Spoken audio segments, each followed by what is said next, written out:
இயேசு கிறிஸ்துவின் நாமத்தினாலே இந்த சாயங்கால வேளையில கூடி வந்திருக்கிற உங்கள் அனைவரையும் அன்போடு கூட நான் வாழ்த்துகிறேன்.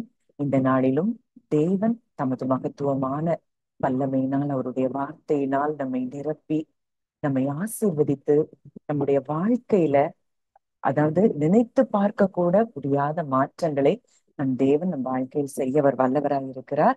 இந்த நாள்ல கூட நம்ம தியானத்துக்காக ஆஹ் உங்க இருதயத்தை இந்த காரியங்கள் இன்றைக்கு நம்ம தியானிக்க போகிற காரியங்களுக்கு உங்க இருதயம் திறந்திருக்கட்டும். கர்த்தர் உங்க ஒவ்வொருவரோடு கூட இடைப்பட்டு உங்க வாழ்க்கையில அவர் பெரிதான மாற்றங்களை அவர் உண்டு பண்ண போகிறார் அப்படிங்கிறத நான் நிச்சயமா இன்றைக்கு நான் விசுவாசிக்கிறேன். நமக்கு நல்லா தெரிந்த பகுதி தான் மார்க் 11 அதிகாரம் 24 நம்ம பார்க்கிறோம். ஆதலால் நீங்கள் ஜெபம் பண்ணும் போது எவைகளை கேட்டுக்கொள்வீர்களோ அவைகளை பெற்றுக் கொள்வோம் என்று விசுவாசியுங்கள், அப்பொழுது அவைகள் உங்களுக்கு உண்டாகும் என்று சொல்லுகிறேன். இத சொல்றது யாரு? இயேசு கிறிஸ்து. அவர் சொல்றாரு, ஜெபம் பண்ணும்போது எவைகளை கேட்டுக்கொள்வீர்களோ அவைகளை பெற்றுக்கொள்வோம் என்று விசுவாசியுங்கள். அப்ப பெற்றுக்கொள்வோம் என்று விசுவாசிக்கிறது அப்படின்னா என்ன அப்படின்னா, நம்ம ஜெபித்து என்ன காரியத்துக்காக ஜெபிக்கிறோமோ அதை ஜெபித்து முடித்த உடனே அந்த காரியம் கிடைத்தது போல நம்ம என்ன செய்யணும்? சந்தோஷப்படணும், களி கூறணும். அதை கிடைத்தது போல நம்முடைய கற்பனையில அதை பார்க்க வேண்டும். அப்பொழுது அவைகள் உங்களுக்கு உண்டாகும். இன்னைக்கு நம்ம ஜெபிக்கிறது ஒண்ணு, ஆனா சிந்திக்கிற இருதயத்துல நினைக்கிறது ஒண்ணு. இந்த ரெண்டும் வேற வேற மாதிரி இருக்கிறதுனாலதான் பல ஜெபங்களுக்கு இன்னும் நமக்கு பதில் கிடைக்காமல் இருக்கிறத பார்க்கிறோம். மத்தேயு 21:22 மேலும் நீங்கள் விசுவாசம் உள்ளவர்களாய் ஜெபத்திலே எவைகளை கேட்பீர்களோ அவைகளை எல்லாம் பெறுவீர்கள். அந்த விசுவாசம் உள்ளவர்களாய் அப்படின்னா என்ன? எந்த டவுட்டுமே இல்லாம, ஒரு சந்தேகம் இல்லாம, நான் என்னை சிருஷ்டித்த என் தகப்பனிடத்திற்கு நான் போறேன், என் அப்பா எனக்காக எல்லாவற்றையும் செய்து முடிக்கிற தகப்பன், அவர் இந்த ஜெபத்திற்கு, நான் செய்கிற இந்த ஜெபத்திற்கு அவர் நான் ஜெபித்த மாத்திரத்திலே பதில் கொடுத்து விட்டார் அப்படிங்கிற அந்த உறுதியான மனநிலைமையோட கூட நம்ம ஜெபத்திற்கு போகும்போது நாம் செய்கிற அத்தனை ஜெபங்களுக்கும் அங்கே பதில் கிடைப்பது நிச்சயம்.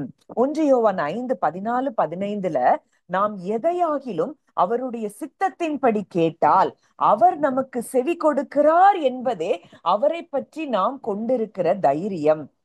நாம் எதை கேட்டாலும் அவர் நமக்கு செவி கொடுக்கிறார் என்று நாம் அறிந்திருந்தோமானால் அவரிடத்தில் நாம் கேட்டவைகளை பெற்று கொண்டோம் என்றும் அறிந்திருக்கிறோம். இதுல அழகா ஒரு காரியம் சொல்லப்பட்டிருக்கு. நம்ம எதையாவது அவருடைய சித்தத்தின்படி கேட்டால், நம்ம ஜெபத்துக்கு போறோம், அவர் சித்தத்தின்படி எதையாவது கேட்டா முதல்ல ஒன்ன தெரியணுமா? அவர் நமக்கு செவி கொடுக்கிறார். நம்ம ஜெபித்த ஜெபங்களுக்கு தேவன் செவி கொடுக்கிறார் அப்படிங்கிறது தான் அவரை பற்றி நாம் கொண்டிருக்கிற தைரியம். அப்போ அவர் ஜெபத்தை கேட்கிறார்.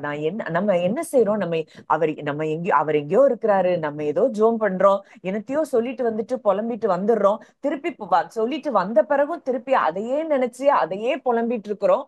ஆனா இங்க வசனம் சொல்லுது, அவர் நமக்கு நாம் எதை கேட்டாலும் அவர் நமக்கு செவி கொடுக்கிறார் என்று நாம் அறிந்திருந்தோமானால். அப்போ நம்ம ஜெபத்துக்கு போகும்போதே நம்ம என்ன மனநிலைமையோட போகணும் அப்படின்னா, நான் இப்போ ஜெபிக்க போறேன், என் ஜெபத்தை அவர் கேட்கிறார். முதல்ல நம்ம அறியணும். நம்ம எங்கேயோ போறோம், எதையோ பேசுறோம், இந்த மனநிலைமையில நம்ம ஜெபிக்கிறதுனாலதான் பல ஜெபங்களுக்கு இன்னும் நமக்கு என்ன கிடைக்கல? பதில் கிடைக்கல. முதல்ல ஒண்ணு அறியணும், நான் ஜெபிக்கிற இந்த ஜெபத்தை என் தேவன் கேட்டு கொண்டிருக்கிறார். அவரை ரியலா பார்க்கணும்.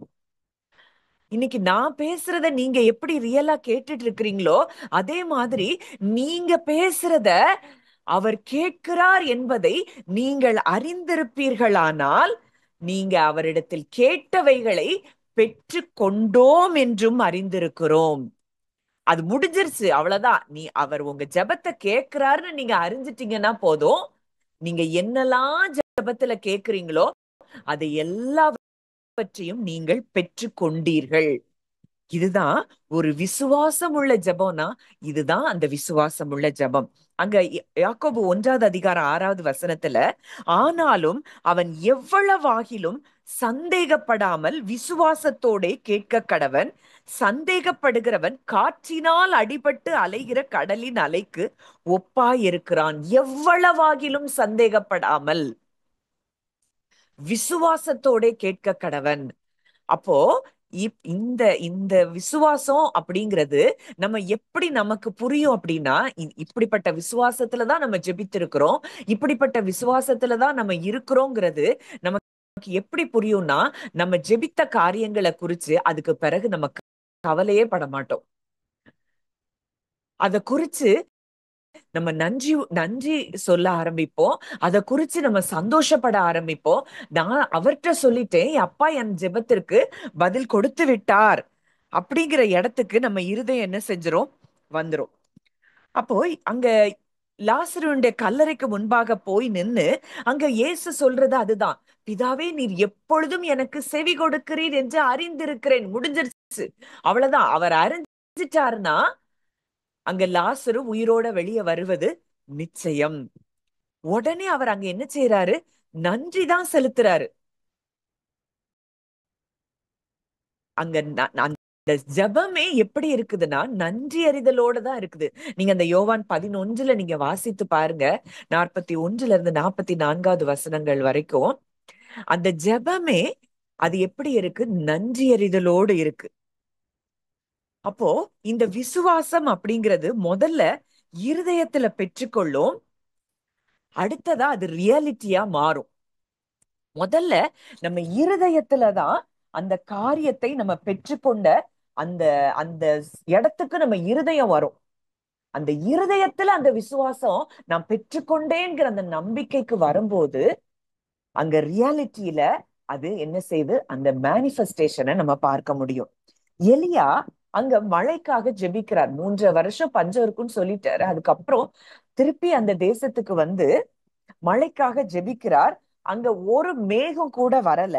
ஆகாப் ராஜாவை பார்த்து சொல்ற, நீ போயும் போஜனம் பானம் பண்ணும் குடியும் சொல்லி அங்க அவனை அனுப்பி, ஏன்னா பெருமழையின் இரைச்சல் சத்தம் எனக்கு என்ன செய்து கேட்குது. அங்க மழையே வரல, ஒரு மேகம் கூட எழும்பல. ஆனா கூட ஆவிக்குரிய உலகத்துல தான் ஜெபித்த காரியத்துக்கு அங்கே பதில் வந்ததை போல அவர் முழுவதுமான ஒரு நம்பிக்கை தேவன் மேல வைத்திருந்ததுனால அங்க ஆகாப் ராஜாவை நீர் வேகமா போகணும்னு என்ன செய்யறாரு, அங்க எலியா சொல்றாரு. அப்போ இந்த விசுவாச ஜெபம் நமக்கு என்ன செய்யும் அப்படின்னா, நம்ம அதை பார்க்கிறதற்கு முன்பதாகவே ரியாலிட்டியா அந்த காரியம் நடந்திருக்காது, ஆனா அதுக்கு முன்னதாகவே அந்த உறுதியோட நம்ம என்ன செய்வோம், பேச ஆரம்பிப்போம். ஆபிரகாம் அங்க ரோமர் 4 பார்க்கிறோம், அவன் அவ்விசுவாசமாய் சந்தேகப்படாமல் தேவன் வாக்குத்தத்தம் பண்ணினதை நிறைவேற்ற வல்லவர் என்று முழு நிச்சயமாய் நம்பி தேவனை மகிமைப்படுத்தி விசுவாசத்தில் வல்லவன் ஆனான். அப்போ இங்க ஆபிரகாமுக்கு அவருடைய வயசை பார்க்கல, அவருடைய சரீரம் செத்து போனதையோ சாராளுடைய கர்ப்பம் செத்து போனதையோ எதையுமே அவர் பார்க்கல. அவர் ஒண்ணு மட்டும் அவர் நம்பினாரு, அவர் உண்மை உள்ளவர், அவர் எனக்கு வாக்கு கொடுத்திருக்கிறாருன்னா அவர் உண்மை உள்ளவர் என்று எண்ணி அந்த தேவனை என்ன செய்யறாரு, அங்க நடக்கவே இல்லை, ஆனா தேவனை மகிமைப்படுத்த ஆரம்பிக்கிறார். பிரைஸ் பண்றாரு, அப்பா நீங்க எனக்கு வாக்கு கொடுத்துட்டீங்கன்னா நீங்க எனக்கு அத செய்து முடிச்சிட்டீங்க அப்படின்னு சொல்லி தேவனை மகிமைப்படுத்தி விசுவாசத்தில் வல்லவன் ஆனான். அப்போ அந்த மேனிஃபெஸ்டேஷனை பார்க்கிற வரைக்கும் நம்ம அந்த நிச்சயமான எதிர்பார்ப்போடு நம்ம விசுவாசத்துல நம்ம பேசுவதும் விசுவாசத்துல நம்ம தேவனை துதிப்பதும் தான் நம்ம செய்ய வேண்டிய காரியங்கள். இன்னைக்கு நம்ம எதை பேசிட்டு இருக்கோம், நம்ம மைண்ட் ஒண்ணு நினைக்குது, மைண்ட் ஒண்ணு சொல்லுது, மைண்ட்ல இருந்து நம்ம ஒரு காரியத்தை சொல்றோம், இருதயம் ஒண்ணு என்ன செய்யுது, சிந்தித்து கொண்டு இருக்குது. அப்போ ஒவ்வொரு நேரமும் நமக்கு இருக்கிற போராட்டங்களையே நம்ம பேசிட்டு இருக்கிறோம்னா இன்னும் நம்ம போராட்டங்களை நம்ம வாழ்க்கையில அது என்ன செய்தான், ஈர்த்து கொண்டு வருதான். நம்ம குறைவுகளையே நம்ம பேசிட்டு இருக்கிறோம்னா இன்னும் நம்ம வாழ்க்கையில அந்த குறைவுகள் தான் நம்ம வாழ்க்கையில மேலும் மேலும் வந்துட்டே இருக்கும். ஒவ்வொரு நேரமும் நம்ம பயத்தையும் சந்தேகத்தையும் நம்ம பேசிட்டு இருக்கிறோம் அப்படின்னா, நம்ம ஜெபித்த ஜெபங்களுக்கும் நம்ம விஷுவலைஸ் பண்ணுகிற காரியங்களும் அது எதிரடையா இருக்குமானால் அங்க என்ன நடக்காது, மேனிஃபெஸ்டேஷனை, அந்த நம்ம ஜெபித்த காரியங்களுக்கு உண்டான பதில்களை நம்ம என்ன செய்ய முடியாது, பெற்றுக்கொள்ள முடியாது. அதனாலதான் சகரியாவினுடைய அங்க என்ன செய்து அவனை ஊமையாக்குகிறத பார்க்கிறோம். அங்க காப்ரியேல் தூதன் நெகட்டிவா பேசி இந்த காரியம் என்ன செய்யக்கூடாது, அன்சீன் ரெல்ம்ல இவன் பேசின வார்த்தைகள் சிருஷ்டிக்கப்படக்கூடாதுன்னு சொல்லி அவனுடைய வாய் அங்க ஊமையாகிறத நம்ம பார்க்கிறோம். அப்போ எந்த அளவுக்கு நம்முடைய வார்த்தைகள் காணக்கூடாத உலகத்துல கிரியை செய்கிறது அப்படிங்கிறத நம்ம அறிந்து கொள்ளணும். இத தெரியல அப்படின்னா நம்ம எப்பவும் வாழ்க்கையில தோல்விகளை தான் பார்த்து கொண்டிருப்போம். இன்றைக்கு இப்பவும் நான் சில காரியங்களை நான் இப்ப ஷேர் பண்ண போகிற இந்த காரியங்களுக்கு நேராய் உங்கள் இருதயம் திறந்திருக்கட்டும். சில சாட்சிகளை நம்ம கேட்க போகிறோம், சில வார்த்தைகளை நம்ம தியானிக்க போகிறோம். நிச்சயம் இந்த வார்த்தைகள் உங்க வாழ்க்கையை அது மாற்றக்கூடியதா இருக்கும். நம்ம வாழ்க்கையில பெற்ற இன்னைக்கு நம்ம அனுபவிக்கிற ஒவ்வொரு காரியம், ஒவ்வொரு அனுபவமோ, ஒவ்வொரு வெற்றியோ, ஒவ்வொரு தோல்வியோ, ஒவ்வொரு பிரச்சனைகளோ, ஒவ்வொரு உறவுகள்ல இருக்கிற பிரச்சனைகளோ, இது எதுவுமே நமக்கு தற்செயலா நடந்தது இல்ல. இது எல்லாம் நம்ம சொந்த மனதுக்குள்ள நம்ம வலிமையாய் ஒன்ன திங்க் பண்ணிக்கிட்டே இருந்திருப்போம். அதனுடைய வெளிப்பாடாக இது இருக்கிறது. இன்றைக்கு நம்ம சந்திக்கிற பிரச்சனைகள், இன்றைக்கு நம்ம வாழ்க்கையில போகிற காரியங்கள், நம்ம அனுபவிக்கிற வெற்றிகளோ தோல்விகளோ, இது எல்லாம் நம்ம மனதின் ஆழத்துல ஒரு நம்பிக்கையை கொண்டு அதையே சிந்தித்து அதையே நம்ம இருதயத்துல பேசி வாயில பேசிட்டு இருந்திருப்போம். அதுதான் இன்றைக்கு நம் வாழ்க்கையில நிஜமாய் மாறி இருக்கும். நம்ம காலையில எழும்பும் போதே நம்ம எப்படி எழும்புறோம், நேற்றுக்கு நடந்த ஏதோ ஒரு ஒரு பிரச்சனையை பற்றி, ஒரு குழப்பத்தை பத்தி, ஒரு சண்டையை பற்றியோ, இல்ல நம்ம ஏதோ பினான்சியலா நமக்கு வந்த ஒரு ஸ்ட்ரகிள், ஏதோ ஒரு பில்ல கெட்ட முடியல, இல்ல நமக்கு யாரோ ஒரு தீங்கு செஞ்சுட்டாங்க, அந்த தீங்க பற்றியே நம்ம சிந்தித்து கொண்டு இருக்கிறோம். அதனால அந்த நாள் முழுசும் நமக்கு என்னதான் நிரம்பி இருக்கு, ஃபுல்லா நெகட்டிவ். நம்ம மைண்ட் ஃபுல்லா நெகட்டிவான திசையிலேயே போயிட்டு இருக்கு. அப்போ நம்ம என்ன நினைக்கிறோம், இந்த முழு உலகமே நமக்கு எதிராய் இருக்கிறது போல நம்ம என்ன செய்யறோம், உணர்றோம். ஆனா இது உண்மை இல்ல. பெரும்பாலான மக்கள் உணராத ஒரு விஷயம் இருக்கு. நம்ம வாழ்க்கையில நடக்கிற எதுவுமே அது தற்செயலானது கிடையாது. இன்னைக்கு ஜாதகம், ஜோசியம், நட்சத்திரம் இதெல்லாம் பாக்குறாங்க. இதன் காரணமா எதுவும் நடக்கிறது இல்ல. நம்ம வெளி உலகம், இன்னைக்கு நம்ம பார்க்கிற உலகம், நம்ம சூழல், நம்ம அட்மாஸ்பியர், நம்ம என்விரான்மெண்ட், இது எதை பொறுத்து இருக்குதுன்னா நம்ம மன நிலைமையை பொறுத்து அமைகிறதா இருக்கிறது. நம்ம மனசுக்குள்ள எதை ஒரு ஒரு ஒரு ஒரு போட்டோ மாதிரி நம்ம வச்சிருக்கிறோம் சில காரியங்களை. இந்த இந்த மென்டல், இது ஒரு மென்டல் லா அப்படின்னு சொல்றாங்க. அப்போ இதுதான் அது ரொம்ப அக்யூரேட்டா என்ன செய்தான், வெளி அதே மனநிலைமையில தான் அது அசைக்கவே முடியாது. ஆனா நம்ம காலையில எழும்பும் போதே நம்ம இருக்கிற மன வருத்தங்களை பற்றின நினைவுகளை நம்ம காலையில எழும்பும் போதே அந்த நினைவுகளை நம்ம கொண்டிருந்தோம். எனக்கு ஒரு தகப்பன் இருக்கிறார், அந்த தகப்பன் என்னை தன் உள்ளங்கைகளில என்னை வரைந்து வைத்திருக்கிறார், அவர் ஒரு நாளும் என்னை விட்டு விலகாத ஒரு நல்ல நேசராய் என்னோடு கூட இருக்கிறார், என் ஜெபங்கள் எல்லாவற்றிற்கும் அவர் செவி கொடுக்கிறார் அப்படிங்கிறத அந்த ஒரு ஜாயில, அந்த ஒரு பீஸ்ல, நம்ம அந்த மனநிலைமைக்குல நம்ம இருக்கும்போது, அதை வளர்த்து கொள்ளும் போது அதற்கு ஏற்ற காரியங்கள் நம் வாழ்க்கையில நடக்க ஆரம்பிக்கும். அதாவது தாட், அதுதான் அதுல அழகா சொல்லப்பட்டிருக்கு. நம்முடைய தாட்டு தான் ஒரு காஸ், அதாவது நம்மளுடைய எண்ணம் தான் காரணமா இருக்கான். நம்ம இன்னைக்கு அனுபவிக்கிறது தான் அதனுடைய விளைவா இருக்குதான். Thought is the cause, experience is the effect. நம்ம இன்னைக்கு எதை அனுபவிச்சுட்டு இருக்கிறோம் அப்படிங்கிறது நம்ம எண்ணங்கள்ல என்ன வச்சிருக்கிறோங்கிறத பொறுத்துதான் நம்ம இன்னைக்கு அனுபவிக்கிற காரியங்கள். நம்ம எண்ணங்கள் நம்மளை சுற்றி கண்ணுக்கு தெரியாத கடல் போல. நம்ம ஒரு காரியத்துல நீந்திட்டே இருக்கிறோம். தற்போது இப்போ நம்ம நீந்திட்டு இருக்கிற இந்த எண்ணங்கள் கண்ணுக்கு தெரியாத ஒரு கடல். கடல் மாதிரி இருக்கு. நம்ம அந்த எண்ணங்கள்ல தான் நம்ம நீந்திட்டு இருக்கிறோம்.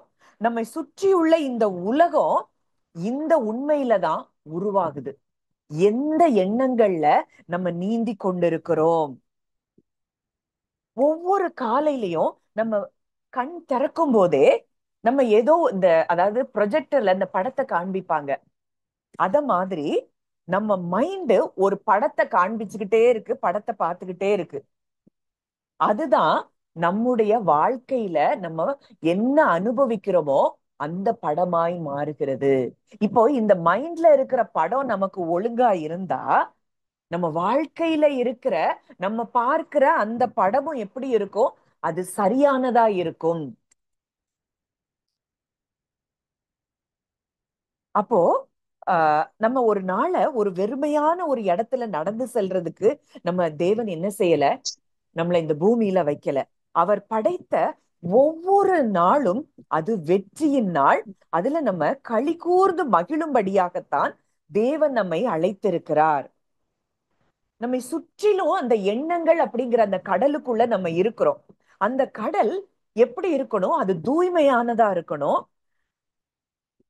அந்த தூய்மையான எண்ணங்கள் நம்மளை சுற்றி நம்மளுக்குள்ள ஊடுருவி நம்ம இன்றைக்கு நம்ம பார்க்கிற நம்மை சுற்றி இருக்கிற அந்த காரியங்கள் அது எப்படி நமக்கு வெளிப்படணுங்கிறத இந்த நம்ம தூய்மையான எண்ணங்கள் தான் அது நிர்ணயிக்கிறதா இருக்குது.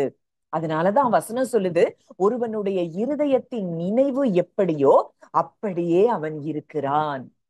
அப்போ இன்றைக்கு நம்ம எண்ணங்களை சரி பண்ணாத வரைக்கும் நம்ம வாழ்க்கையில குறைவுகள், பிரச்சனைகள், போராட்டங்கள், உறவுகள்ல அன்பு இல்லாத ஒரு நிலைமை, இது எல்லாமே எங்க இருக்கு, நம்முடைய எண்ணங்கள்ல தான் இருக்கு. இது ஏதோ ஒரு மேஜிக்கோ ஒரு கற்பனை அப்படிங்கிறது இது கிடையாது. அப்போ நிறைய பேர் இந்த நம்ம நம்ம எல்லாருமே இந்த எண்ணங்கள் அப்படிங்கிற கடலை பற்றி அறியாமையிலேயே தங்கள் அங்க வாழ்க்கையே என்ன செஞ்சிருது, முடிஞ்சு போயிருது. தண்ணீர்ல நீந்திட்டு இருக்கிற மீனுக்கு தண்ணீருக்குள்ளதான் இருக்கிறோங்கிறதே தெரியாதது போல நம்ம இப்ப எண்ணங்கள் அப்படிங்கிற இந்த கடலுக்குள்ளதான் நம்ம நீந்திக்கிட்டு இருக்கிறோம் அப்படிங்கிறது என்ன செய்யல, புரியல. அப்போ நம்ம மனதின் சூழல் தான் நம்ம வெளியின் சூழலை உருவாக்குகிறது அப்படிங்கிறத அறிந்து கொண்டோம் என்றால், அதனாலதான் பவுல் சொல்றாரு, எதை சிந்திக்க வேண்டும், உண்மை உள்ளவைகள், ஒழுக்கம் உள்ளவைகள், அன்புள்ளவைகள், கற்புள்ளவைகள், நற்கீர்த்தி உள்ளவைகள், புண்ணியம், புகழ், இவைகளையே சிந்தித்துக் கொண்டிருங்கள், அப்பொழுது சமாதானத்தின் தேவன் உங்களோடு இருப்பார். அப்போ இந்த சூழ்நிலைகளுக்கு நம்ம பலியானவங்க மாதிரி நம்ம உணர்றதுல இருந்து நம்ம வெளியே வரணும். இந்த சூழ்நிலைகள் ஒரு நாளும் நம்ம என்ன செய்ய முடியாது, மேற்கொள்ள முடியாது. நம்ம யாரா இருக்கிறோம், இதெல்லாம் நான் சில சாட்சிகளை சொல்லும் போது உங்களுக்கு இன்னும் இது அற்புதமாய் நிச்சயமாய் விளங்கும். அப்போ இயேசு சொல்றாரு, ask and you shawl receive. கேளுங்கள் அப்பொழுது உங்களுக்கு கொடுக்கப்படும். அவர் ஏதோ தூரமா இருக்கிற ஒரு கடவுள்கிட்ட கேட்கிறத பத்தி சொல்லல. ஒரு புவியீர்ப்பு விசை அது எப்படி செயல்படுது, ஒரு பொருளை போட்டா அது கீழே விழுது. அது போலதான் அவர்கிட்ட கேட்டா அது கொடுக்கப்படும். அவ்வளவுதான். அவர்கிட்ட நம்ம கேட்டுட்டோம் அப்படின்னா அது கொடுக்கப்படும். இததான் இயேசு சொல்றாரு, கேளுங்கள் கொடுக்கப்படும், என் நாமத்தினாலே நீங்கள் எதை கேட்டாலும் அதை செய்வேன். நீங்கள் என்னிலும் என் வார்த்தைகள் உங்களிலும் நிலைத்திருந்தால் நீங்கள் கேட்டுக்கொள்வது எதுவோ அது உங்களுக்கு செய்யப்படும். நீங்கள் விசுவாசம் உள்ளவர்களா எவைகளை கேட்பீர்களோ அவைகளை எல்லாம் பெற்றுக்கொள்வீர்கள். அப்போ இது ஒரு லா மாதிரி தேவன் கொடுக்கிறாரு. நம்ம எந்த ஒரு பொருளை போட்டாலும் அது கீழே விழுறது அது ஒரு லா அப்படின்னா, நம்ம தேவனிடத்துல தேவனை நம் தகப்பனாய் பார்த்து அவர்கிட்ட நான் உன்னை கேட்டுட்டேன் அப்படின்னா அவர் நமக்கு கொடுத்து விட்டார் என்பதுதான் அது ஒரு ஒரு லாவா அங்க தேவன் நமக்கு கற்றுக் கொடுக்கிறத பார்க்கிறோம். அப்ப அதற்கு நம்முடைய மனதின் சூழல் எப்படி இருக்கணும், அதுவும் மிக முக்கியம். ஆழமான அர்த்தத்துல உறுதியா நம்ம சிந்திச்சு நான் கேட்டிருக்கிறேன் என் அப்பா தந்துட்டாரு அப்படின்னு சொல்லி ஒரு தெளிவான மனநிலைமையோட நம்ம அதை என்ன செய்யணுமா, நம்ம அதை பெற்றுக்கொள்ளணுமா. ஒருத்தர் காலையில எழும்பின உடனே, இப்ப இது பிராக்டிக்கலா நம்ம பார்க்கும்போது நம்ம லைஃப்ல என்ன தப்பு பண்றோம் அப்படிங்கிறத நம்ம பார்க்கலாம். காலையில எழும்பின உடனே இப்போ நமக்கு ஒருவேளை பினான்ஸுக்காக நம்ம ஒரு ஒரு நம்ம விஷுவலைஸ் பண்ணி பாக்குறோம். தேவனுடைய வாக்கு தத்தங்களை நம்ம விசுவாச அறிக்கையிடலாம். ஒரு அமைதியான நேரத்துல தேவன் இப்படியெல்லாம் எனக்கு வாக்கு கொடுத்திருக்கிறார், அவருடைய மகிமையின் ஐஸ்வர்யத்தின்படி என் குறைவுகள் எல்லாம் நிறைவாகுது அப்படின்னு சொல்லி ஒரு அந்த செல்வம், அந்த வெல்த் நல்லா நமக்கு பெருகி இருக்கிறது போலவும், அந்த பினான்சியல் ஃப்ரீடம் நமக்கு கிடைச்சிருக்கிறது போலவும், அந்த சாத்தியமான விஷயங்கள் என்னெல்லாம் அவருக்கு நமக்கு வருதுங்கிறத நம்ம அதை அப்படியே கற்பனை பண்ணி இதெல்லாம் பார்த்து ரொம்ப சந்தோஷமா நம்ம என்ஜாய் பண்றோம். காலையில ஒரு 10 நிமிஷம் இது நடக்குது. சரி, அடுத்ததா இந்த கடல் போல நம்ம மனது எண்ணங்கள் அப்படிங்கிறது ஒரு கடல் மாதிரி பார்த்தோம். இப்போ இந்த நம்ம பேசின கடல் போல இந்த மனதுக்குள்ள ஒரு அழகான விதைய நம்ம காலையிலே விதைச்சாச்சு. ஆனா அதுக்கு பிறகுதான் மிக முக்கியமான காரியம் நம்ம வாழ்க்கையில நடக்குது. அந்த காலையில இந்த பயிற்சியை முடிச்ச பிறகு என்ன நடக்குதுன்னா, உடனடியா அவர் தன்னுடைய அங்க ஒருவேளை அந்த வீட்டு வாடகையை கொடுக்க வேண்டியதா இருக்கலாம், இல்ல செலுத்தப்படாத ஏதோ பில்ஸ், எலக்ட்ரிக் பில்லோ இல்ல என்ன வீட்டுக்கு என்ன பில் கட்டணுமோ அதை பத்தியோ, அடுத்ததா அவர் தன்னுடைய ஒரு லேப்டாப்பை எடுத்து அங்க செலுத்த வேண்டிய அந்த வங்கிக்கு செலுத்த வேண்டிய, பேங்க்குக்கு செலுத்த வேண்டிய அந்த லோன் அமௌண்ட்டை பத்தியோ, இதை எல்லாத்தையும் பத்தி என்ன செய்ய ஆரம்பிக்கிறார், கவலைப்பட ஆரம்பிக்கிறார். ஒரு மனிதன் காலையில எழும்பி அவ்வளவு விசுவாசமா பேசிட்டு ஒரு 10 நிமிஷம் பேசிட்டு அந்த அந்த ஜெபத்தை முடிச்சிட்டு வந்த பிறகு, அந்த விசுவாச அறிக்கையும் விசுவாசமா அவர் பார்த்து வந்த அந்த செயல்களையும் முடிச்ச பிறகு அடுத்ததா இவ்வளவும் அவர் செய்ய தொடங்குகிறார். இப்ப நம்மளும் அப்படிதான், ஜெபத்துல அவ்வளவு விசுவாசமா சொல்லிட்டு வந்துடுறோம். அதுக்கப்புறம் நம்ம திங்க் பண்றது எல்லாம் சூழ்நிலைய பத்தியே திங்க் பண்ணிட்டு இருக்கிறோம். அடுத்ததா அந்த மனிதர் என்ன செய்யறாரா, தன்னுடைய மனைவி கிட்ட அந்த பொருளாதார நிச்சயமற்ற அந்த தன்மையை பத்தி அந்த பேசுறாரு. அதை பத்தின நியூஸ கேட்கிறாரு. எப்படி தேசத்துல எப்படி எல்லாம் எக்கனாமிக்ல எவ்வளவு டவுன்ஃபால் வருது, இத பத்தி திங்க் பண்றாரு. அந்த பற்றாக்குறைய பத்தியும் இத பத்தியுமே பேசி மொத்தத்துல ஒரு 10 நிமிஷம் விசுவாசத்தை பேசிட்டு 8 மணி நேரம் அவர் எதுல இருக்கிறாரு, நெகட்டிவ்ல இருக்கிறாரு. அங்க பயம்தான் எப்படி இருக்கு, மேலோங்கி இருக்கு. இங்க புரிஞ்சு கொள்ள வேண்டிய மிக முக்கியமான விஷயம் என்ன அப்படின்னா, இந்த 10 நிமிஷம் நம்ம அந்த பிராக்டிஸ் பண்ணத அந்த 8 மணி நேரம் நம்ம கற்பனை பண்ணின அந்த கற்பனை பயத்தின் எண்ணங்கள் என்ன செஞ்சிருது, அதை அப்படியே அழித்து போட்டு விடுகிறது. நாள் முழுவதும் எந்த எந்த எண்ணங்களை நம்ம இருதயத்துல நிரப்பி கொண்டு இருக்கிறோமோ அதுதான் நமக்கு என்ன செய்யுது, பதிலை பெற்று தருகிறது. அதுதான் விசுவாசம் உள்ள ஜெபம். ஆபிரகாம் அங்க அவன் என்ன செய்யறான், தன்னுடைய சரீரம் செத்து போனதை பார்க்கல, சாராளுடைய கர்ப்பம் செத்து போனதை பார்க்கல, அவர் உண்மை உள்ளவர் என்று எண்ணி தேவனை மகிமைப்படுத்தி அவன் இருதயம் ஃபுல்லா உன்னை பர்சுவேட் பண்ணிட்டு, எனக்கு அவர் உண்மையில் என் சரீரத்தை என் சரீரம் அவருக்கு பொருட்டே இல்ல, சாராளுடைய கர்ப்பமும் ஒரு பொருட்டு இல்ல, அவர் பெரியவர், அவர் உண்மை உள்ளவர்னு அவர் மேல நம்பிக்கையா இருந்தா அந்த அந்த முழுவதுமாய். அவனும் ஒரு காலத்துல சந்தேகப்பட்டவன் தான், சாராளும் சந்தேகப்பட்டானா ஒரு பீரியட்ல அவங்களுக்கு அப்படி ஒரு விசுவாசமும் நம்பிக்கையும் வருது. வானத்து நட்சத்திரங்களை பார்க்கும்போது ஆபிரகாம் அதுல தன்னுடைய சந்ததிகளை பார்க்கிறாரு. அதை பார்த்து பார்த்து தேவனுக்கு நன்றி சொல்றாரு. அந்த இருதயத்துல கொஞ்சம் கூட அவருக்கு என்ன வரல, சந்தேகம் வரல. ஒருவனா இருக்கையில் என்ன அந்த தேசத்துல இருந்து அழைத்துட்டு வந்து இவ்வளவு ஆசீர்வாதத்தை தந்தாரே, இந்த பிள்ளையை கொடுப்பது அவருக்கு எவ்வளவு பெரிய விஷயம்னு சொல்லி அந்த அவரை உண்மையுள்ளவராய் பார்க்க ஆரம்பித்த பொழுது அந்த வாழ்க்கையில இயற்கைக்கு அப்பாற்பட்ட ஒரு காரியம் ஆபிரகாமுடைய வாழ்க்கையில நடந்ததை நம்ம பார்க்கிறோம். அப்போ இன்றைக்கு நம்ம எதை தியானித்து கொண்டு இருக்கிறோம்?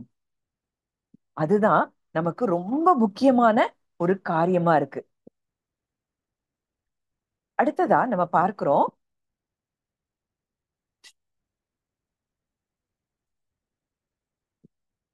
ஒவ்வொரு அந்த எண்ணம், நம்முடைய தாட்ஸ், இது நம்ம அனுபவிக்க விரும்புற வாழ்க்கைக்கான வார்த்தையா இருக்குது.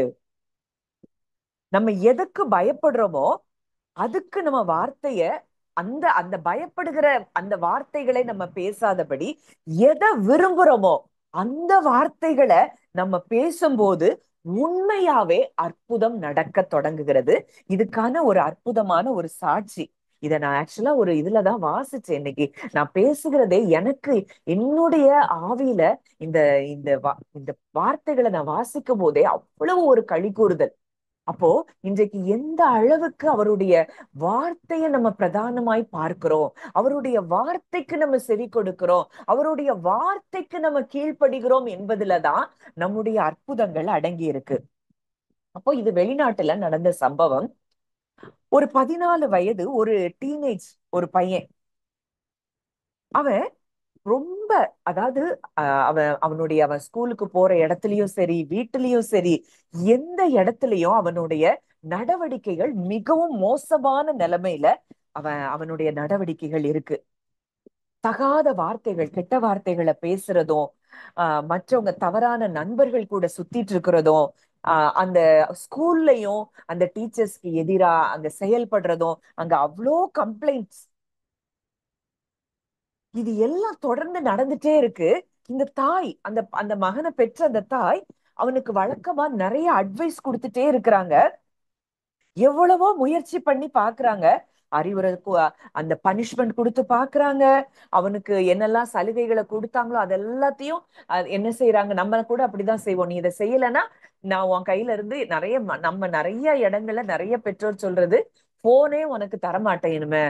இப்படி சலுகைகளை பறித்து பாக்குறாங்க. இப்படி என்னெல்லாமோ முயற்சி பண்ணி பாக்குறாங்க, மனசை விட்டு பேசி பாக்குறாங்க.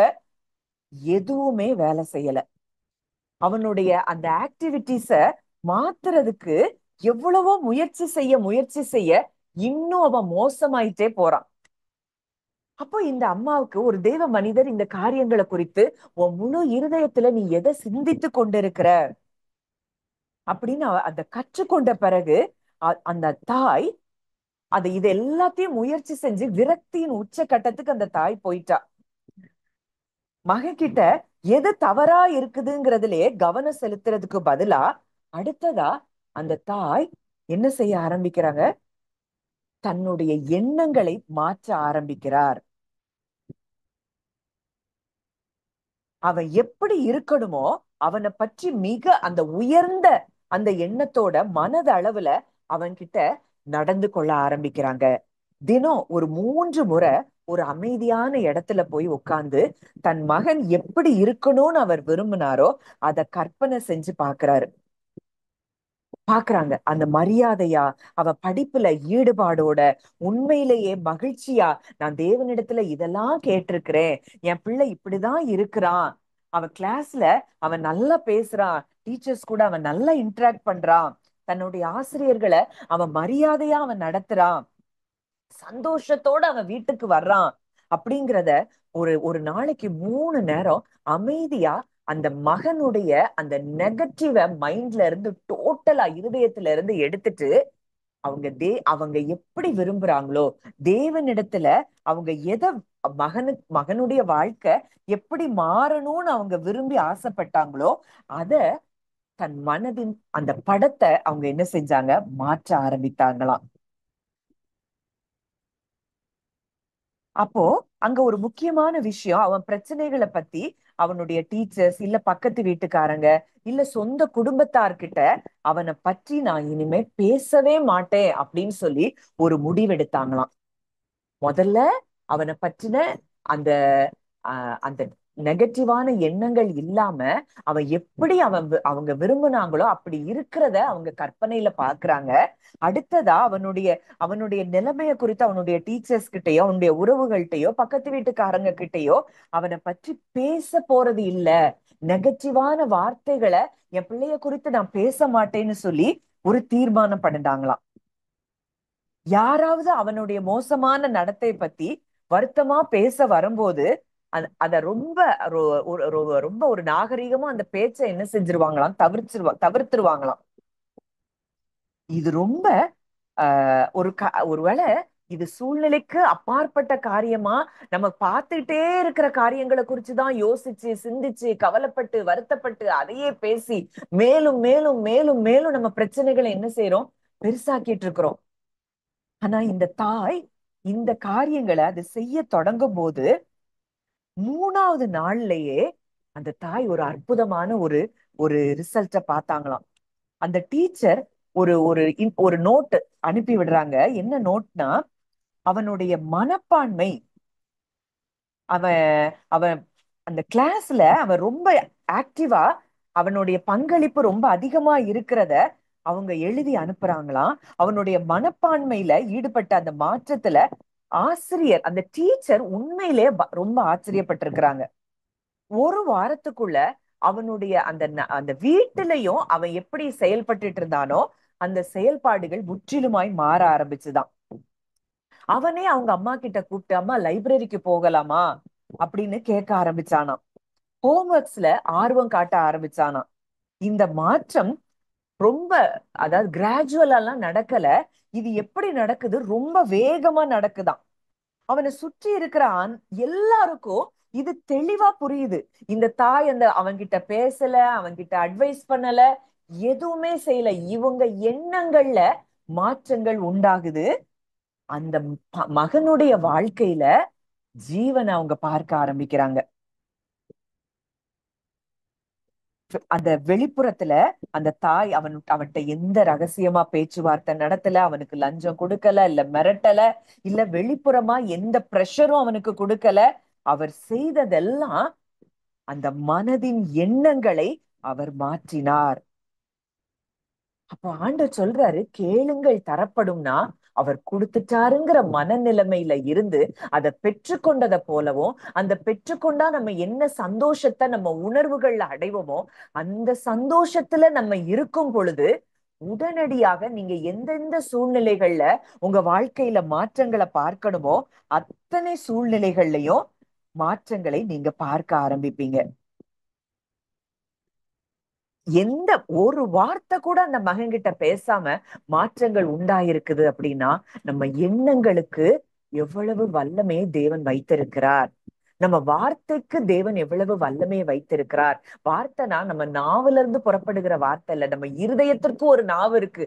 இந்த இருதயம் என்ன பேசிக்கிட்டே இருக்கு, இருதயம் உங்கள்கிட்ட ஒண்ணு சொல்லிக்கிட்டே இருக்குதுன்னா நம்ம என்ன செய்யறோம், பல வேளைகள்ல நாவல கன்ஃபர்ஸ் பண்றோம், ஆனா இருதயத்தின் எண்ணங்கள் வேற மாதிரி இருக்கு. நம்ம மைண்ட், ஹார்ட், நம்ம எக்ஸ்டர்னல் டங் இது எல்லாம் ஒரே இடத்துக்கு வரும்போதுதான் நம்ம விரும்புகிற காரியங்கள் நமக்கு இந்த பூமியில உண்டாகும். பிரச்சனைகளை பத்தி சிந்திக்கிறத விட்டுட்டு நம்ம என்ன செய்யணும், நம்ம என்ன ஜெபித்திருக்கிறோம், என்ன விரும்புறோம், அதை விஷுவலைஸ் பண்ணி பார்க்கிறது தான் விசுவாசம் உள்ள ஜெபம். விசுவாசம் உள்ள ஜெபம் பிணியாளியை ரட்சிக்கும். நம்ம நிறைய ஜெபம் விசுவாசத்தை பத்தி நம்ம பார்க்கிறோம். ஆனா இந்த இடத்துக்கு நம்ம இருதயம் இன்றைக்கு வர வேண்டும் என்று சொல்லிதான் தேவன் இந்த காரியங்கள் எல்லாம் நமக்கு கற்றுக் கொடுக்கிறார். அத ஒரு தெளிவான ஒரு மனப்படத்தை அந்த பையனை குறிச்சு அந்த தாய் கொண்டிருந்தா அது மாத்திரம் இல்ல, தன்னுடைய அந்த வார்த்தைகளால அவனை குறித்து நெகட்டிவா பேசுறதுக்கும் அவர் மறுத்து விட்டார். அவர் மற்றவங்க கிட்ட அவனுடைய நடத்தை பற்றி புகார் செய்யற ஒவ்வொரு முறையும் அவர் மாற்ற விரும்பின அதே வடிவத்தை வலுப்படுத்தி கொண்டிருக்கிறார். தன் மனதுல இருக்கிற அந்த கவனத்தை மாற்றி தன் வார்த்தைகளை கவனமா பாதுகாக்கிறதன் மூலம் அந்த மகனை சுற்றிலும் ஒரு மாறுபட்ட ஒரு அட்மாஸ்பியரை இந்த தாய் உருவாக்குறா. இப்போ இன்னைக்கு நம்ம தான் அட்மாஸ்பியரையே கிரியேட் பண்ற இடத்துல இருக்கிறோம். நம்ம மனதுல இருக்கிற அட்மாஸ்பியர் தான் நம்மை சுற்றி யார் யாருக்கிட்ட என்ன மாற்றம் வரணும் இதை உண்டாக்குகிறதாய் இருக்கிறது. இன்னொருத்தரை மாத்துறதுக்கு நேரடி நடவடிக்கை தேவைன்னு நம்ம நினைக்கிறோம். நம்ம பேசுறதோ, நம்ம காரணங்களை சொல்றது, தண்டிக்கிறது, இல்ல ஏதோ கிஃப்ட் கொடுத்து அவங்கள மாற்றலாம், இதெல்லாம் இப்படியெல்லாம் நடந்துரும்னு நம்ம நினைக்கிறோம். ஆனா நம் மனதின் கவனத்துல அது எப்படி இருக்கு, அது என்ன தரத்துல இருக்கு, நம்ம மனதின் எண்ணங்கள், இத பொறுத்துதான் நம்ம வாழ்க்கை, நம் பிள்ளைகளுடைய வாழ்க்கையோ இல்ல நம்ம நேசிக்கிறவருடைய வாழ்க்கையோ அது அமைகிறது அப்படிங்கிறத நம்ம நன்கு அறிந்து கொள்ளணும். அப்போ இத அறிந்து கொள்ளலைன்னா நம்ம வாழ்க்கையில திரும்பி திரும்பி திரும்பி ஏதோ ஒண்ணுல ஒரு இப்படி சக்கரம் மாதிரிதான் சுத்திக்கிட்டே நம்ம இருப்போம். திரும்பி திரும்பி வந்த பிரச்சனையே வரும். திரும்பி திரும்பி நம்ம நம்ம பிரச்சனைகளையே சிந்திச்சுட்டு இருப்போம். அந்த பிரச்சனைகளுக்கு மேலும் பிரச்சனைகள், அந்த பிரச்சனையை இன்னும் வலுப்படுத்துற மாதிரி இன்னும் அதே மாதிரி அந்த பிரச்சனைகள் நம்ம என்ன செய்வோம், நம்ம ஈர்த்து கொண்டே இருப்போம். இன்னைக்கு நம்ம மனதின் எண்ணங்களை மாற்ற வேண்டியது மிகவும் அவசியம். அந்த தாய் அந்த தீர்மானத்தை எடுத்து அந்த தீர்மானத்துல உறுதியா இருந்து தன் மகனுடைய வாழ்க்கையில ஜெயத்தை பார்த்திருக்கிறாள் அப்படின்னா, இன்றைக்கு நம்ம இதை செய்வது நமக்கு எவ்வளவு, நமக்கு அது இன்னைக்கு தேவன் அதை கற்றுக் கொடுக்கிறாருங்கிறத நம்ம அறிந்து கொள்ளணும்.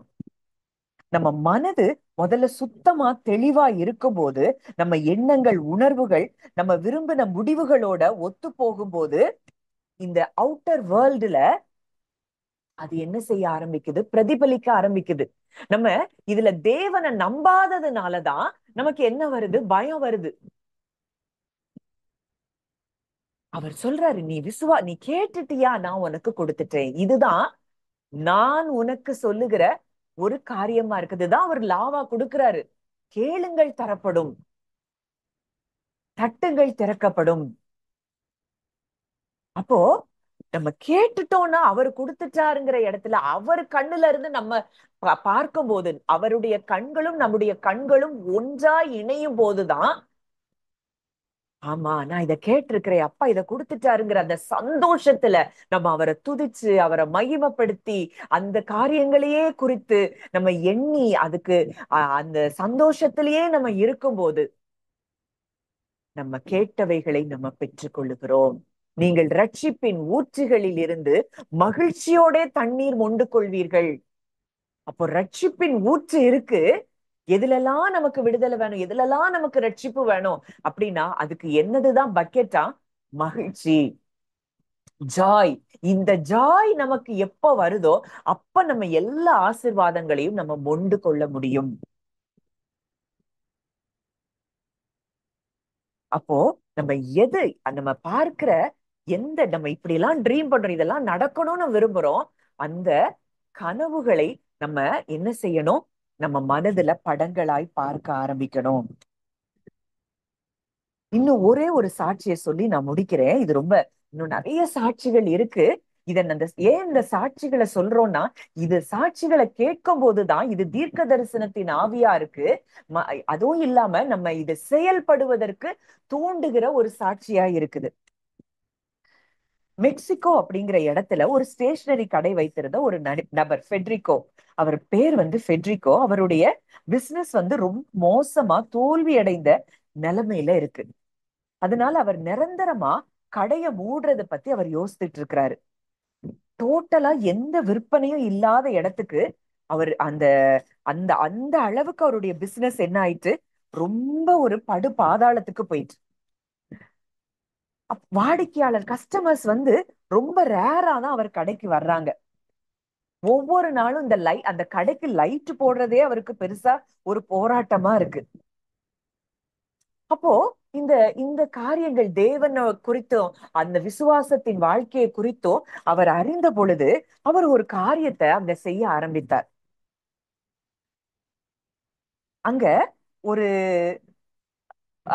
ஏற்கனவே மோசமாய் போயிட்டு அந்த தொழில், இதை எளிமையா எப்படி மாற்றி அமைக்க முடியும் அப்படிங்கிறத ஒவ்வொரு நாளும் அவர் கடையில ஒரு ஒரு போர்டு வச்சிருப்பாராம். அந்த ஒவ்வொரு நாள் நைட்டும் அந்த லைட்டை அணைக்கிறதுக்கு முன்னாடி அந்த கற்பனைய அவர் என்ன செய்வாராம், முழு அர்ப்பணிப்போட அந்த அதாவது அந்த அந்த போர்டுல அவர் எழுதுவாராம். ஒரு காட்சிய வரைவதா அந்த அங்க கற்பனை செஞ்சு, அங்க அந்த வாடிக்கையாளர்கள் அவர் கடையில பயங்கரமா அலைமோதுற மாதிரியும், கடையில கியூல நிக்கிற மாதிரியும், அவருடைய அந்த அந்த கபோர்ட்ஸ்ல எல்லாத்துலயும் பொருட்கள் நிறைஞ்சிருக்கிற மாதிரியும், அந்த விற்பனை முடிஞ்ச பிறகு அவர் அந்த அந்த அந்த கேஷ் அந்த எழுதுற அவருடைய அந்த நோட்ல ஃபுல்லா அங்க பணம் நிறைய, அங்க செல்வம் அவருக்கு வந்திருக்கிறது போலவும், அவர் பேங்க் அக்கவுண்ட்ல பணம் சேமிக்கிறது போலவும், அதுல அந்த ரசீதுல அவர் கையெழுத்திடுறது போலவும் அவர் என்ன செய்வாராம், அவர் விஷுவலைஸ் பண்ணி அதுல அதை எழுத ஆரம்பித்தாராம். இது எங்க நடக்குது? அவர் மனதுல அதை நினைச்சு, நான் தேவனிடத்துல இப்படிதான் கேட்டிருக்கிறேன், இப்படியெல்லாம் எனக்கு நடக்கணும்னு நான் விரும்புறேன் அப்படின்னு சொல்லி அத அவர் என்ன செய்தாராம், எழுதினாராம். ஒவ்வொரு நாளும் அந்த அந்த வரைபடத்தை அவர் மனதுல வைத்து அவர் அந்த போர்டுல அவர் எழுதிட்டு அதை அழிச்சிட்டு வந்துருவாராம். அப்போ அந்த அதை செய்யும் போதே அவர் இருதயம் முழுவதும் அங்க ஒரு உற்சாகமும் திருப்தியும் அவரை நிரப்புமா. 3வது நாள்ல அங்க நடந்த காரியம், ஒரு ஸ்கூல் டீச்சர் 40 ஒரு ஸ்டூடெண்ட்ஸ்க்கு உள்ள அந்த அந்த ஸ்கூல் பொருட்கள் என்னதெல்லாம் வேணுமோ அது எல்லாத்தையும் ஒரு ஒரு லிஸ்ட் போட்டு அங்க கொடுத்து இதெல்லாம் தரும்படி அவர் கேட்கிறார். எப்போ? 3வது நாள்ல. அடுத்ததா ஒரு இது அவருடைய பல மாதங்கள்ல கிடைத்த ஒரு மிகப்பெரிய ஒரு ஆர்டரா அவருக்கு அன்னைக்கு அது கிடைக்குது. 6வது நாள்ல இதுக்கு முன்னாடி அவருடைய கடைக்குள்ள நுழையாத ஒரு ஒரு சேல்ஸ் ரெப்ரசன்டேட்டிவ் தன்னுடைய ஊழியர்களுக்கான ஒரு நோட் புக், அதுல ஒரு நிறைய நோட் புக்ஸ் அவர் என்ன செய்யறாரா, அங்க வாங்குறார். முதல் வாரத்தின் முடிவுல அவருடைய விற்பனை 2 மடங்கா என்ன செஞ்சுச்சான், உயர்ந்துச்சான். ஒரு மாதத்துக்குள்ள அந்த ஃபெட்ரிகோ அந்த எப்படி தன்னுடைய வணிகத்தை அந்த பிசினஸ உயர்த்தணுங்கிற டெக்னிக் அவர் படிச்சுட்டாரு. இங்க இப்போ கடைக்கு நிறைய கஸ்டமர்ஸ் வர ஆரம்பிக்கிறாங்க, அவருடைய பொருட்கள் பெருக ஆரம்பிக்குது, அவருடைய பணம் பெருக ஆரம்பிக்குது. அதனால ஒரு அசிஸ்டண்டா இப்போ என்ன செய்யறாராம், வேலைக்கு வைத்துட்டாராம். அதுக்கப்புறமும் அவர் ஒரு ஆழமான விஷயத்த சொல்றாரு. தன் தலையில ஓடிக்கொண்டிருந்த அந்த திரைப்படத்தை அவர் என்ன செஞ்சாரு, மாற்றினார். அந்த அறிக்கை அவர் உண்மையா, நான் தேவனிடத்துல இதெல்லாம் இப்படியெல்லாம் எனக்கு இருக்கணும்னு ஆசை இருக்குப்பா அப்படின்னு சொன்ன காரியங்களை தேவன் அவர் அவர் செய்து முடித்தது போல அவர் கற்பனை செய்து விசுவாசம் உள்ள அந்த ஜெபமாய் அந்த ஜெபத்தை அவர் என்ன செய்கிறார், செய்கிறார். அந்த விசுவாசம் உள்ள ஜெபம்னா என்ன? நம்ம கேட்டதை பெற்றுக்கொண்டது போல நம்ம ஆக்ட் பண்றது, அதுதான் விசுவாசம் உள்ள அந்த ஜெபம்.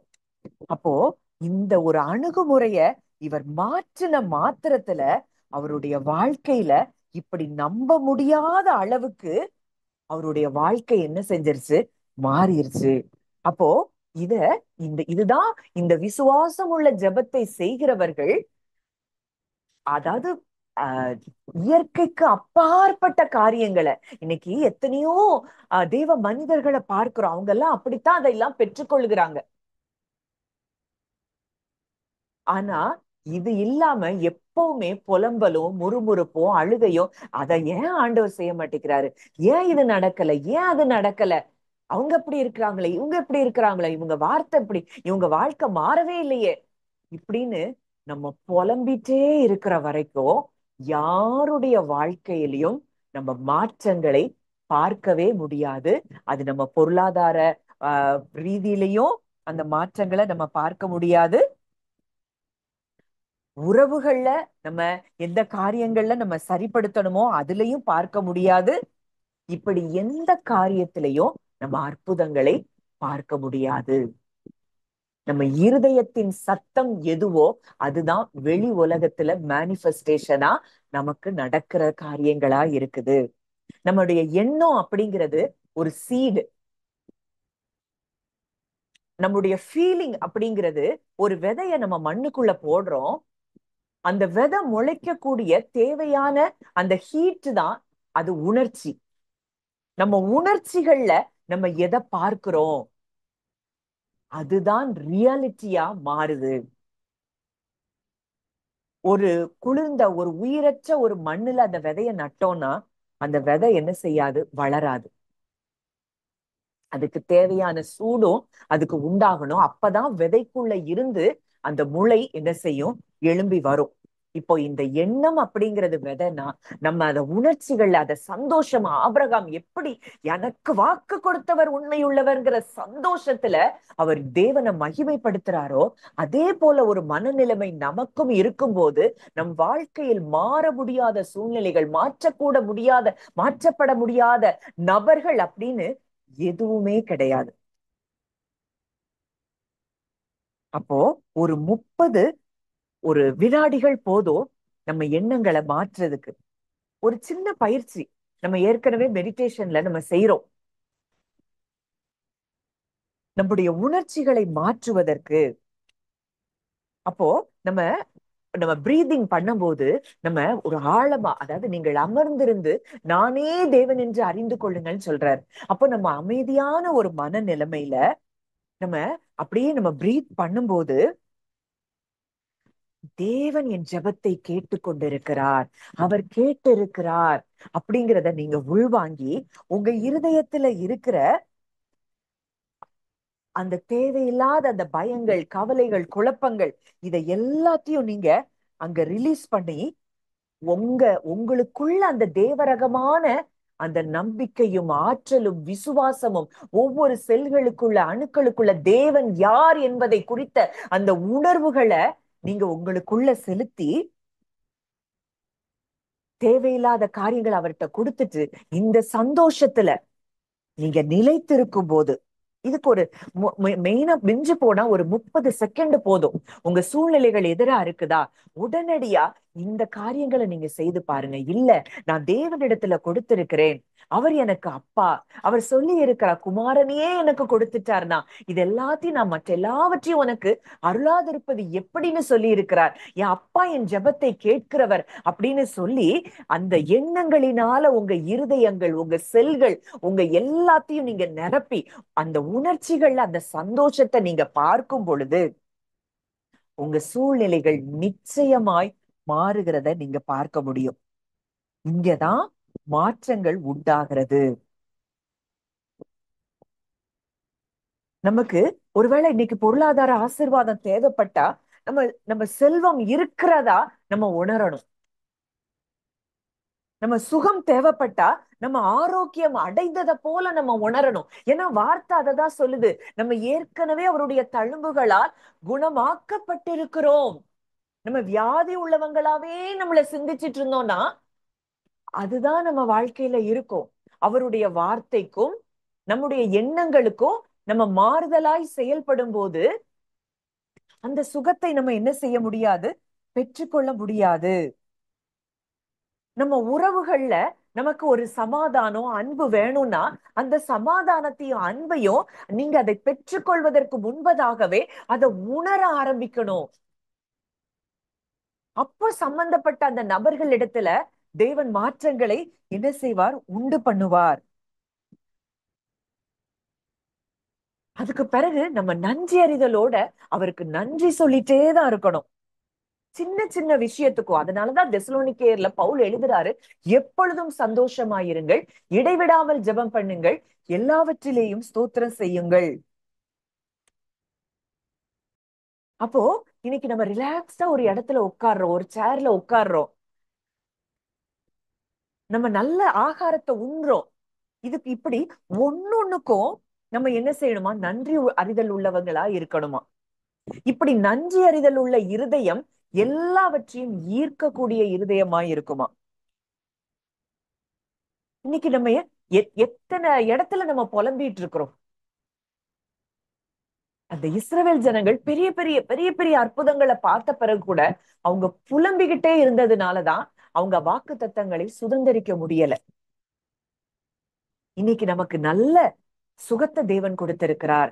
இந்த பூமியில நமக்கு நல்ல சாப்பிட நல்ல ஆகாரத்தை கொடுத்திருக்கிறார். நல்ல உடையை நமக்கு அவர் கொடுத்திருக்கிறார்.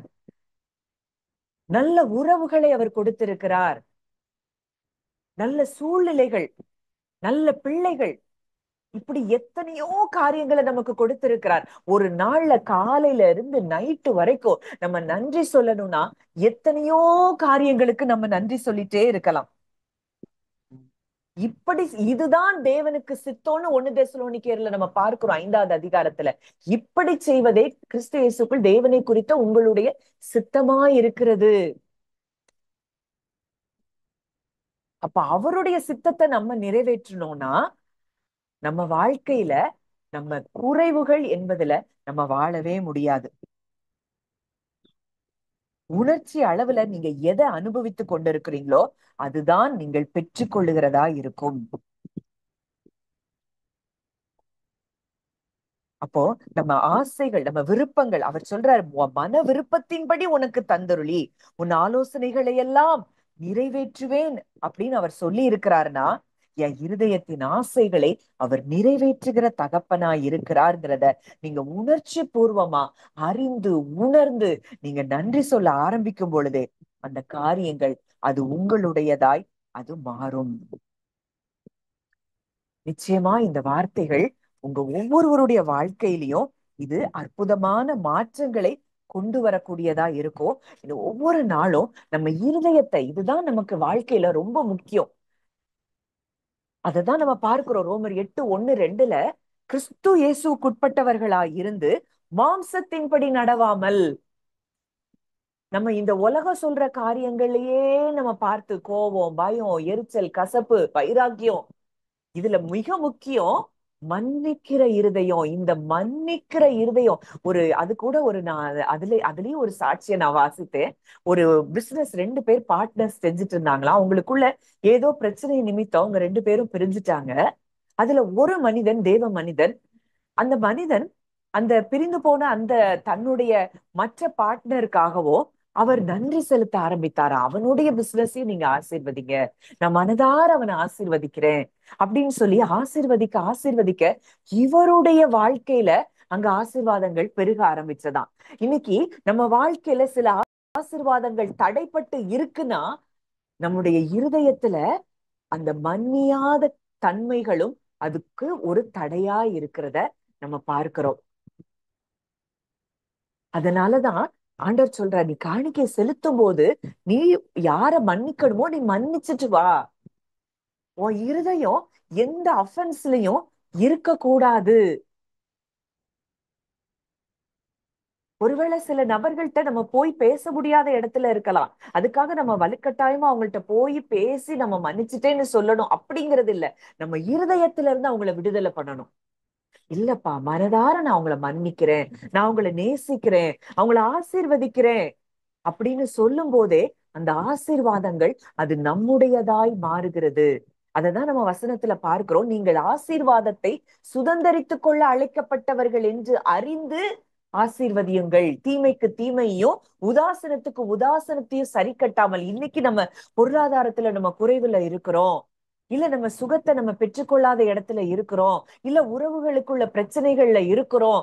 இது எல்லாத்துக்கும் ரூட் ஏதோ ஒரு இடத்துல நம்ம மன்னியாத இடத்துல நம்ம இருக்கிறபடினால இது நம் வாழ்க்கையில தடைகளா இருக்கிறத பார்க்கிறோம்.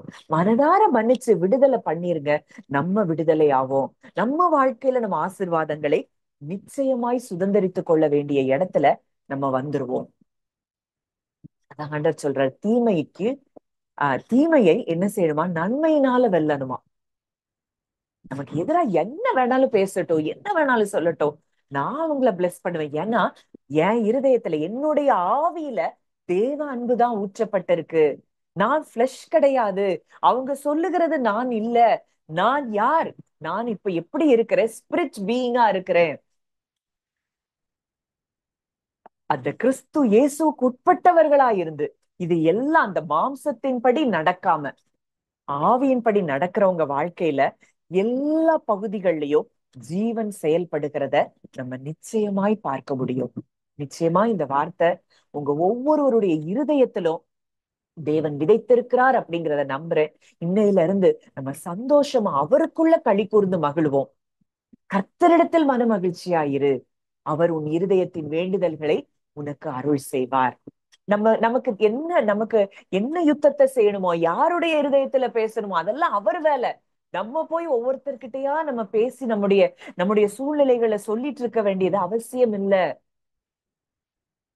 உண்மையா சொல்லணும்னா இதெல்லாம் என்னுடைய வாழ்க்கையில இப்போ நான் அனுபவித்து கொண்டிருக்கிற காரியங்கள். நம்ம எதுவுமே செய்ய வேண்டாம். ரிலாக்ஸ்டா அமைதி அவர் வாக்கு தத்தங்களை மாத்திரம் விசுவாசிச்சு அதுல களி கூர்ந்து மகிழ்ந்து அதையே பேசி அதுல சந்தோஷப்படும் போது சூழ்நிலைகள் அது நமக்கு தானாய் மாற ஆரம்பிக்கும்.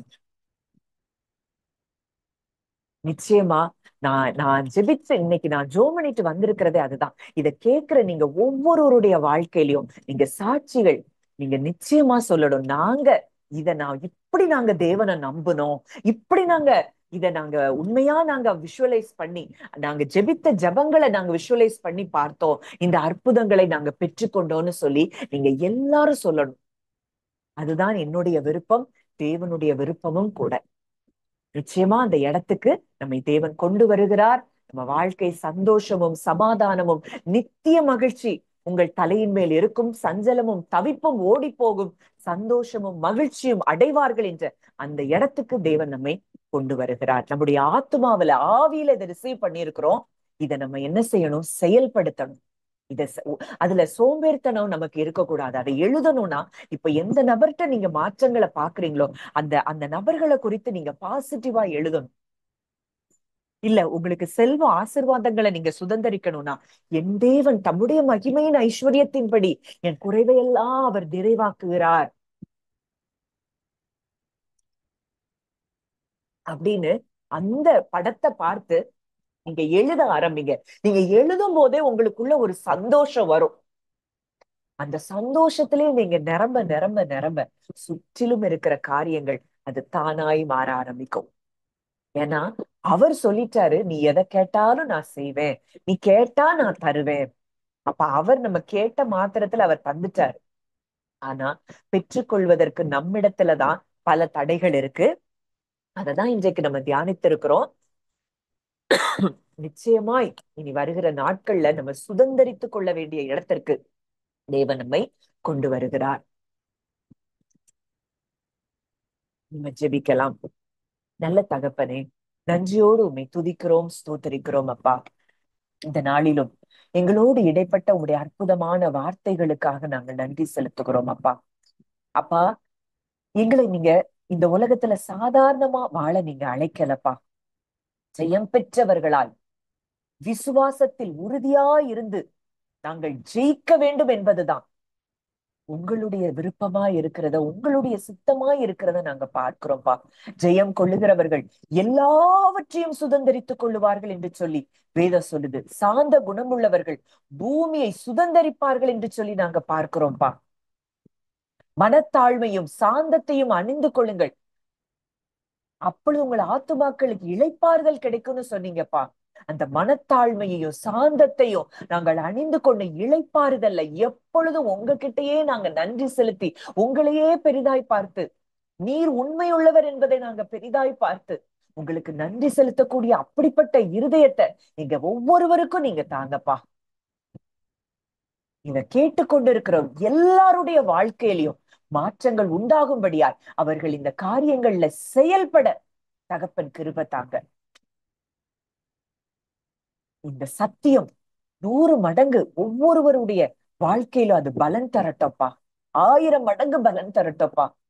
எதுலெல்லாம் அவங்க ஜெபித்து கொண்டு இருக்கிறார்களோ அதுக்கெல்லாம் இன்றைக்கே ஜெபத்தை அந்த பதில்களை பெற்றுக்கொண்ட மனநிலைமையில நன்றி செலுத்தவும் சந்தோஷப்படவும் தகப்பன் கிருபை தாங்கப்பா. தகப்பன் பெரிய காரியங்களை இங்க வந்திருக்கிற ஒவ்வொருவருடைய வாழ்க்கையில நீங்க செய்ய போகிறீங்க. இதை கேட்கிற ஒவ்வொருவருடைய வாழ்க்கையில நீங்க செய்யறீங்கப்பா. நன்றி செலுத்துகிறோம். அந்த ஒவ்வொருவரையும் உடைய பிள்ளையா நான் மனதார ஆசீர்வதிக்கிறேன். ஆவிக்குரிய பூமிக்குரிய அத்தனை ஆசீர்வாதங்களையும் ஒவ்வொருவரும் பெற்று சுதந்திரித்துக் கொள்ளும்படி மனதார நான் வாழ்த்தி ஆசீர்வதிக்கிறேன். கர்த்தர் எங்கள் ஜெபங்களை கேட்டு பதில் கொடுத்தபடியினால் நன்றி செலுத்துகிறோம். துதி கன மகிமை யாவற்றையும் இயேசு ஒருவருக்கே செலுத்துகிறோம். கர்த்தரும் மீட்பருமாகிய இயேசுவின் மூலம் கேட்கிறோம் ஜீவனுள்ள நல்ல பிதாவே. ஆமென்.